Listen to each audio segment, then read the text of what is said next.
What's going on, CDL fans? Welcome to the CDL recap, where I want to talk about some of the big things, storylines I noticed throughout the first weekend of matches. So sit back, relax, let's hop on over into Google Chrome and go through some of the things I noticed. Let's start it off by talking about OpTic Texas, obviously the fan favorite team, the one that most people like in the CDL, and OpTic had a very interesting start to the season. Let's first look at their series with the New York Subliners, where obviously they lost 3-2 in Game 5, Round 11. They did play 3 Search and Destroys in the first weekend of the CDL, and they lost all 3 in Round 11, which is pretty crazy. I guess just no ice out of OpTic to start the season, but it is okay because they were able to, do pretty good in the respawns, especially against the Minnesota Rocker, and obviously ended the weekend 1-1. For me, the biggest storyline is definitely how good Kenny looked. I think Kenny looked like their best player this weekend overall. Obviously, 99 kills in the first series against the New York Subliners, 18,000 damage, a 1.19 KD overall, really, really good. And then against the Minnesota Rocker, not as good in the KD department, only a 0.95, 62 kills. But if you look at the hill time, he had 154 seconds in map 1 and 116 seconds in map 2. So when this is kind of the what you want Kenny to be playing on this OpTic team. You want him to just be soaking up time, sitting in the hill. I mean, you can see in map 1, he still went 17 and 11. In map 4, he went 14 and 17. So he's still, holding his own, getting kills, sitting in the hill while the other guys use their talent, use their gunfighting skills to get kills around the map. And I mean, just looking at the overall scoreboard here for this series against Minnesota Rocker, this is what you want to see from OpTic Texas. If they can replicate this in every series going forward, and most series going forward, they're going to be a really, really good team, top 2, top 3 without a doubt. Obviously, in the first series against the Subliners, Dashy struggled, Pred and Shotzi didn't really get going. And I mean, on the side of the Subliners, honestly, no one really stood out crazily either, other than Sib. Only a 1.04 overall, but almost 20k damage is pretty crazy for a 5-game series, at least for what we've seen so far from MW3. But in this first series, obviously OpTic didn't look great, but they are going up against another top team. And once they took it up against Minnesota Rocker here in their second match, they definitely looked really good. Pred and Shotzi were really looking really good. I mean, Shotzi 13 and 5 in the Search and Destroy, and then 34 and 29 in the Control. Pred 27 and 20 in the Control. Definitely, they got it going against the Minnesota Rocker team, which is good because Rocker are a lower level team in the league, if we're keeping it, probably honest here in the beginning of the season. And you want to get going, you want to get these early wins against these teams you should be beating to get your momentum going the right way. And I mean, we can take a look at this clip here from Shotzi. It's going to be a little blurry because it is from Twitter. Obviously, this is Dashy on screen first, and then Pred goes down. But Shotzi, you can see the movement here. I mean, all 3 of his teammates die. He picks up one. He hits an insane bunny hop to kill accuracy. And then he peeks up and he kills Awakening. I mean, and then he gets in hill time with still 20 seconds left on the hill. Absolutely insane, the fact that he was able to hit that bunny hop. But it just goes to show you that OpTic has players on their team, 4 players on their team, who can make big-time plays like this. And if they can do it on a consistent basis, this team is going to be disgusting. And also, major shout out to Breaking Point. That is obviously the website where I'm using primarily in this video, and I will be using in these chill sort of recap videos going forwards. But if we take a quick look at the stats for OpTic in their each game modes, the overall tab isn't calculating correctly for this. So we'll look at it individually. Obviously, in Hardpoint, Shotzi is the one that's struggling the most in Hardpoint, but the rest of the team is doing pretty well. So, one player is probably going to have to struggle or put up lower numbers than everyone else. If you have 3 guys putting up over 1.1s, obviously somebody's going to have to be doing bad, quote unquote. So that's all good for Shotzi there. In the Search and Destroy, he's the only one really turning up, which is surprising considering Pred and Dashy are really good Search and Destroy players, and Kenny's also a good Search and Destroy player. And then in Control, Pred and Shotzi, the SMGs, really have been getting it going. So definitely, we talked about OpTic a lot to start this. I think this OpTic team looks really, really good. They just need to get some more reps in SND, most likely. If they closed out round 11s, they would be 2-0 in this. So I would say for OpTic, not too much to worry about, despite being 1-1 to start the season. Now to talk about probably the biggest surprise for me, the Seattle Surge. And also, I do want to mention, if my webcam or my face looks weird or I'm talking weird, I do have stitches in my mouth. I had a dental surgery done last week.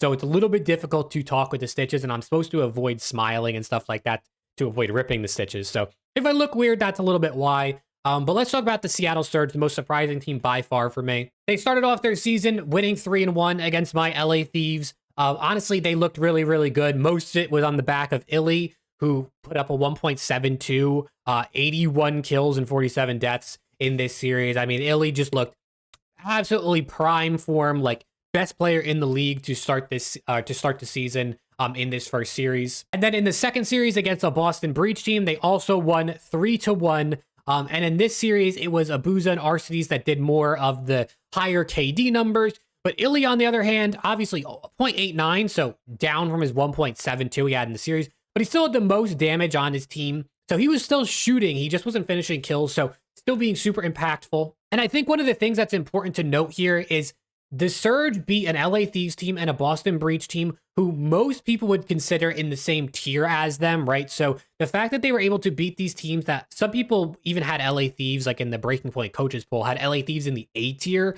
above Surge, above Breach. And Surge are able to take both of these teams down. So I think it definitely goes to show the Seattle Surge team, at least to start the season, is the real deal. It's not like they beat LAG and, you know, the Royal Ravens or the Legion, who are teams that might not be looked at as top teams. Obviously, they didn't beat Subliners. They didn't beat, you know, Ultra, OpTic, FaZe, whatever, not the top 4 teams. But they beat other middle-of-the-pack teams, which I think helps solidify them as probably a top 5, top 6 team. And to look at some of their stats here, in Hardpoint, everyone kind of honestly doing well. All of them sitting above a 0.9 is pretty good, in my opinion. On the Search and Destroy side of things, another one where they're all doing their jobs. Abuza and Arcides both playing really, really good. Obviously, you know, you see Hook here with a 0.92, a 0.94, a 0.98. Hook isn't a guy that you expect to put up 1.1s. He is their only main SMG player, like the only guy in this team who at his core runs an SMG. Obviously, Abuza is running their second sub, but he is an AR player at heart, or at least he was in Challengers. So Hook is going to be the guy that's going to be aggressive. He's probably going to be dropping a 0.9, 0.95 for most of the year, but he's being impactful. He's making a lot of the right plays. He's getting a lot of praise from guys like Scump, like Zuma, like Methods. He's making the right plays, and it doesn't matter if he drops a 0.9 because his teammates are also cleaning up after him. And then in the control, obviously, everyone else is a little bit down. You want to see them bring their numbers up, but they are 1-1. So they were able to win 1 control, lose 1 control, so not too bad. But I am pleasantly surprised with the Seattle Surge team. This is a team that honestly, on paper, I didn't think looked that good. Now with the 3 AR meta, that definitely changes things because like I just said, they only really have one player who's a core SMG guy in Hook. But I don't know. On paper, I didn't think this team looked that good, and they are proving me wrong. So huge shout out to the Seattle Surge. I mean, 2-3-1 victories against teams in the same tier as them, as most people would consider, is absolutely an amazing way to start the season. And then the last specific series I want to talk about is this New York Subliners LAG series.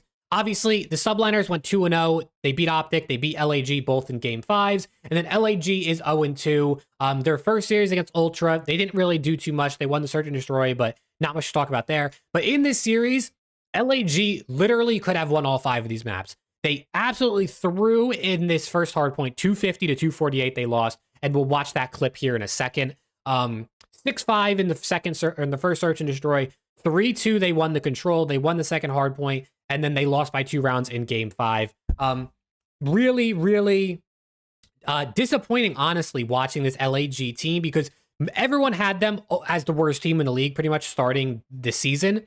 And they honestly almost beat the world champions, and they should have beat the world champions. So personally for me, I think they should be 1-1.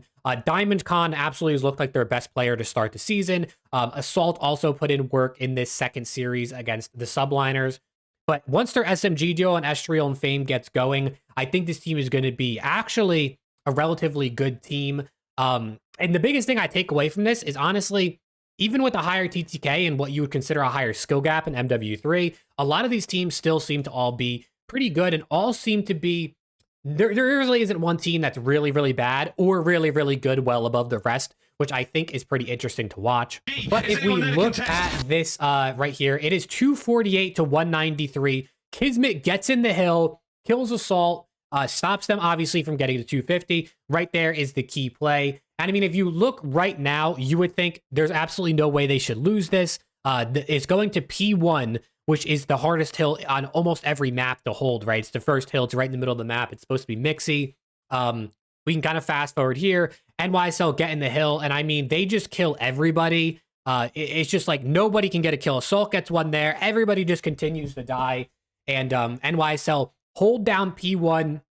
They get almost every point. I think they got like 50 points or 40 points off of P1. And then you can already see down here in the minimap, SIB is already rotating. LAG, I think, unfortunately, you know, they obviously had to hit the hill because NY South, they got a full 60, would have won the game. But they probably should have realized, you know, once they contested the hill for 5 to 10 seconds, someone should have rotated earlier. Because if you have someone, let's say, instead of dying here in mid, that's already rotating here and wins this gunfight against SIB, they win the game. And unfortunately, no one rotates. The hill moves, you know, Skies picks up a couple cutoff kills here. And of course, they lose by 2 points to the reigning world champions. Just an absolutely insane hardpoint game. Probably one of the better hardpoint games we're going to see all year. And then let's end it off by looking at some of the stats here from Breaking Point on Twitter. Overall, KD, CleanX leading the way, only played 1 series. Same thing with Lucky and Vickle. Toronto and Heretics are the only teams that only played 1 series in the first weekend. Everyone else played 2. Simp right now, my MVP after week 1, looking absolutely insane. And you can see the rest of these here. We could look at Hardpoint right real quick. Attach, Kenny doing their thing.